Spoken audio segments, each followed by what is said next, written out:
Assalamualaikum dan salam sejahtera kepada seluruh keluarga besar Agent to You yang kami cintai di manapun anda berada. Apa khabar tu? Sehat ke tidak tuan-puan semua? Saya harapkan semuanya dari kita sentiasa dalam keadaan sehat dan tetap semangat. Semangat apa itu? Semangat pagi! Semoga walaupun kita melihat video ini pada waktu malam, pada waktu pagi, waktu petang, semangat kita tetaplah semangat pagi, insya-Allah. Okey. Jadi pada hari ini saya akan menjelaskan berkenaan dua struktur yang ditawarkan oleh Agent to You kepada anda. Jadi saya perkenalkan, nama saya Muhammad Hafizuddin, Executive Officer daripada Client Success Agent to You. Jadi bagi tidak melengahkan waktu lagi, mari saya menjelaskan, memperkenalkan kepada anda dua struktur yang ditawarkan. Orang kata tak kenal maka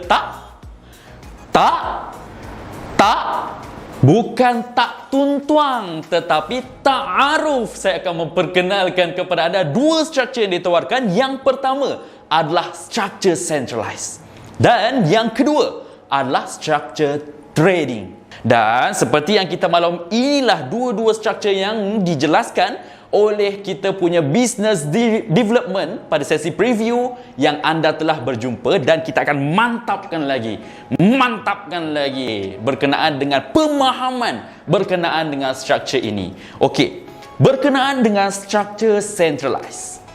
Struktur centralized adalah struktur yang diguna pakai oleh syarikat-syarikat besar seperti Tupperware, Kuku, Avon dan lain sebagainya. Dan seperti yang kita maklum, syarikat-syarikat ini merupakan syarikat yang telah establish lebih daripada 10 tahun. Struktur apa yang dipakai? Iaitu struktur centralized. Tapi sebelum tu, saya ingin memperingatkan kepada seluruh keluarga besar Agent to You bahawa di akhir daripada sesi ini nanti kita akan ditanyakan struktur apa yang menjadi pilihan hati. So untuk membuat pilihan tersebut, basically dia melihat dari berbagai faktor. Yang pertama daripada capacity company itu sendiri, daripada hala tuju company itu sendiri, dan juga daripada business model yang diterapkan oleh company itu sendiri. So, decision berkenaan dengan struktur ini adalah kembali kepada anda dan akan dinasihat sebaiknya pada sesi yang kedua nanti. Okey, jom. So, berkenaan dengan struktur centralized. Struktur centralized seperti yang kita dapat lihat di gambar raja, HQ merekrut level master stockist, okay? And then master stockist merekrut stockist, and then stockist dia rekrut master agent, and then master agent dia rekrut level agent. So dekat sini kita dapat lihat satu buah recruitment yang dibuat oleh agent-agent kita.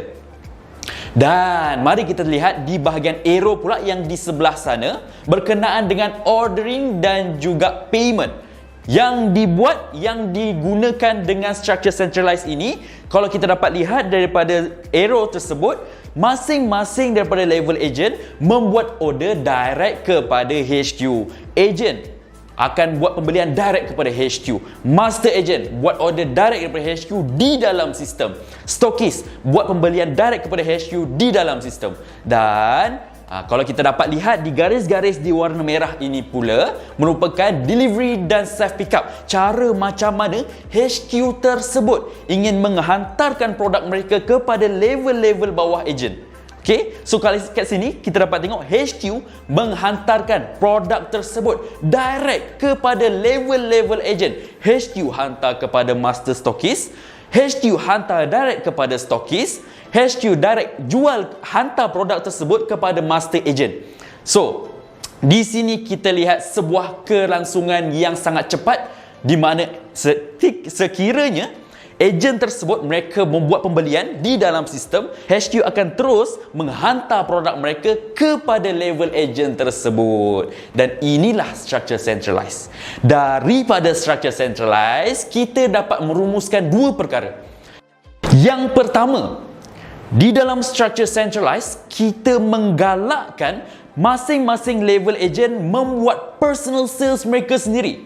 Okay? Mereka membuat pembelian MOQ terhadap HQ dan mereka jual direct kepada end user, kepada customer. Itu yang kita nak terapkan dengan structure centralized ini. Dan yang kedua, mereka tak perlu pegang stok untuk mereka deliver kepada level bawah, tetapi mereka perlu untuk motivate level bawah mereka untuk membuat pembelian di dalam sistem.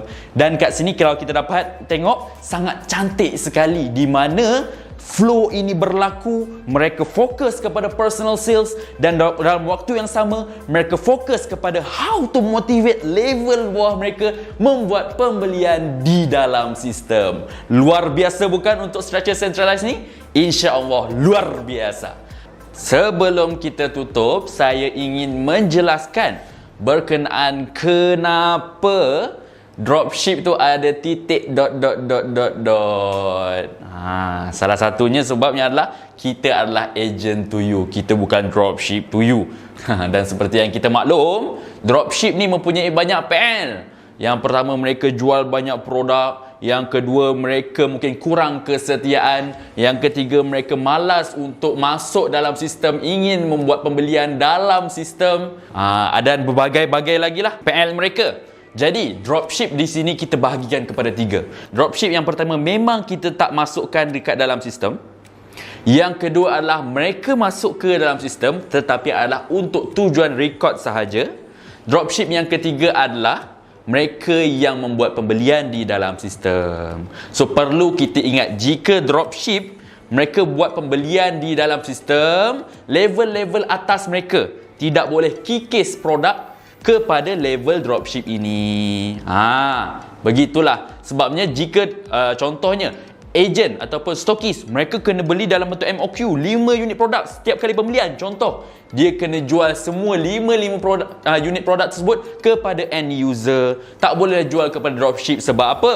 Sebab dropship dah buat pembelian di dalam sistem. Akan tetapi, jika sekiranya kita tidak mahu ataupun kita nak bagi kebebasan kepada level-level agent kita, contohnya stokis ataupun agent, mereka jual sendiri produk mereka terus kepada dropship mereka. Dropship tidak membuat pembelian di dalam sistem. Itu adalah dropship yang kedua. Dropship untuk tujuan rekod sahaja. Jadi kita sebagai agent, kita rekodkan agent tersebut, namanya siapa dalam sistem, tetapi mereka tidak membuat pembelian dalam sistem. Yang ketiga tadi adalah mereka keluarkan modal. Dropship tersebut keluarkan modal.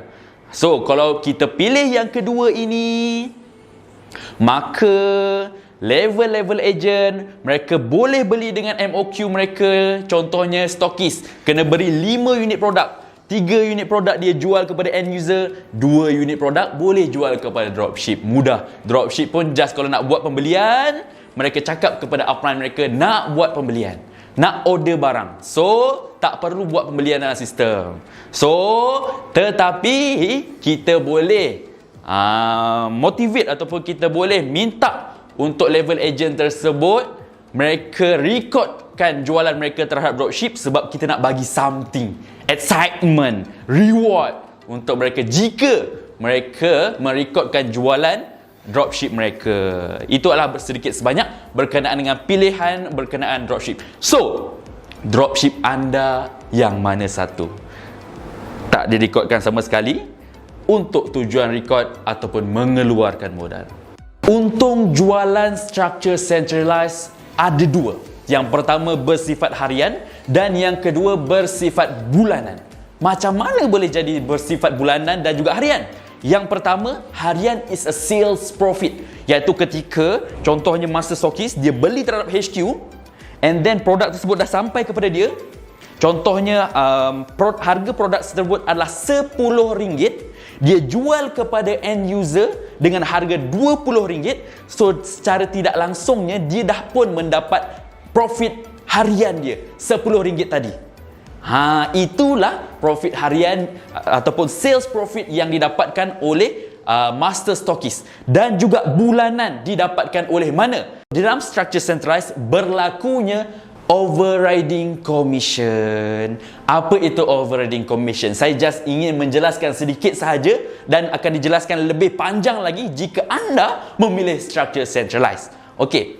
Overriding commission merupakan commission jika sekiranya master stockist beli terhadap HQ RM10, stokis beli terhadap HQ RM20. Perbezaan beli terhadap HQ tadi kalau kita dapat lihat adalah RM10. RM10 inilah yang dinamakan overriding commission. Sekiranya level stokis ni dia beli kepada HQ dengan harga RM20, manakala sedangkan stokis ini berada di bawah master stokis ia bermaksud bahawa master stokis akan mendapatkan overriding commission. Senang cerita, master stokis beli kepada HQ RM10, jual kepada stokis RM20. So master stokis dapat RM10. Tetapi perkara ini dah berlaku sistematik di dalam sistem, tak perlu lagi kira manual. Di akhir daripada bulan nanti, di dalam sistem agent to you akan menyediakan report seluruh komisen yang berlaku di dalam komisen, dan dia akan menjadi sebagai profit bulanan untuk master stokis tadi. Menarik bukan? Bukan setakat itu sahaja. Master stokis jika ingin request berkenaan dengan income statement pun boleh mereka dapatkan. Mereka boleh request kepada HQ untuk mereka dapatkan income statement, dan dari income statement tersebut mereka boleh untuk apply loan dan lain sebagainya. So daripada report yang disediakan dalam sistem agent to you, HQ perlu berurusan dengan pihak bank dapatkan template daripada Maybank 2E ataupun CIMB app dan sebagainya. Kita gunakan template untuk kita buat bulk transfer, menghantarkan komisen-komisen hak-hak ejen kita ni, dan mereka akan happy setelah mendapatkan profit monthly bersama dengan kita. Hebat ke? Hebat. Hebat. Luar biasa. Okey, baiklah. Seterusnya, kita akan melihat bersama berkenaan dengan structure trading. Seperti yang kita dapat lihat di samping, structure trading seperti yang kita dapat tengok, jika HQ membuat rekrutmen, level yang pertama di atas ialah level master stokis. And then master stokis, dia merekrut stokis, stokis merekrut master agent, and then master agent merekrut agent. Apa yang kita dapat lihat perbezaan di sini? Yang pertama, kita lihat dari segi ordering dan juga payment. Untuk arrow berkenaan dengan ordering dan juga payment, kita dapat lihat yang pertama, arrow-nya naik ke atas. Contohnya, agent dia membuat order dia terhadap master agent. Dia basically is mengumpul order. Master agent kumpul order daripada agent, stokis kumpul order daripada master agent, master stokis itu sendiri kumpul order daripada stokis, dan master stokis tersebut dia menghantarkan order yang sebanyak-banyaknya pada level-level bawah tadi kepada level HQ. So inilah ordering daripada structure trading itu sendiri. Dan inilah yang berlaku di dalam structure trading. Kalau kita dapat lihat pula berkenaan dengan delivery and self pickup untuk line arrow yang berwarna merah.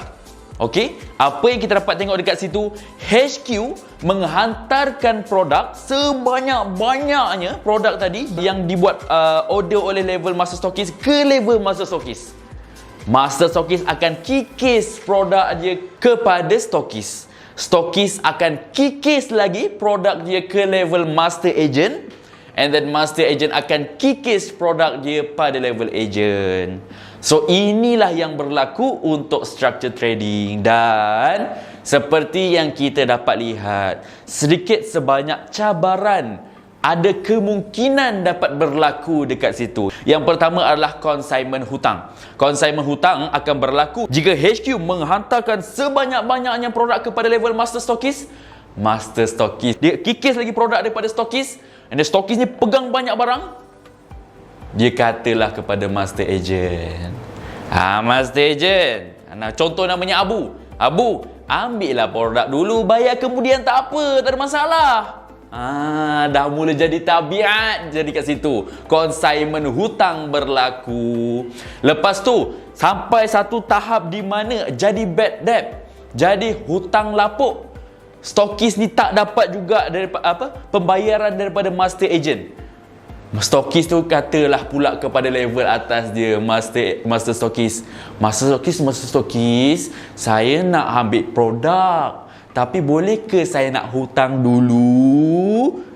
Stokis ni pula nak berhutang dengan master stokis. Master stokis ni pun kata, bolehlah, tak ada masalah, ambil dulu, yang penting bayar, katanya. Sampai berlaku lagi kejadian hutang lapuk tak bayar-bayar. Master stokis pula penyakit ni ke atas sampailah ke level master stokis, cakap dengan HQ, saya nak ambil produk ni, nak ambil banyak, boleh ke hutang dulu? Sampailah dekat atas, berlakulah penyakit consignment hutang hingga ke level HQ. Itu yang pertama. Yang kedua adalah pembuangan harga akan berlaku. Sebabnya HQ menghantarkan sebanyak-banyaknya produk pada level master stokis. And then master stokis perlu untuk kikis produk dia untuk dijual kepada stokis. Sampai satu tahap di mana mungkin dah nak masuk bulan yang baru, produknya masih banyak, mulalah berlaku pembuangan harga dekat marketplace, Shopee, Lazada dan lain sebagainya, jual dengan harga yang murah. Itu adalah antara cabaran-cabaran yang mungkin dihadapi dengan structure trading. Tetapi dengan adanya sistem agent to you, kami dapat mengurangi cabaran-cabaran tersebut. Dan saya akan jelaskan lebih lanjut kemudian jika anda memilih structure trading.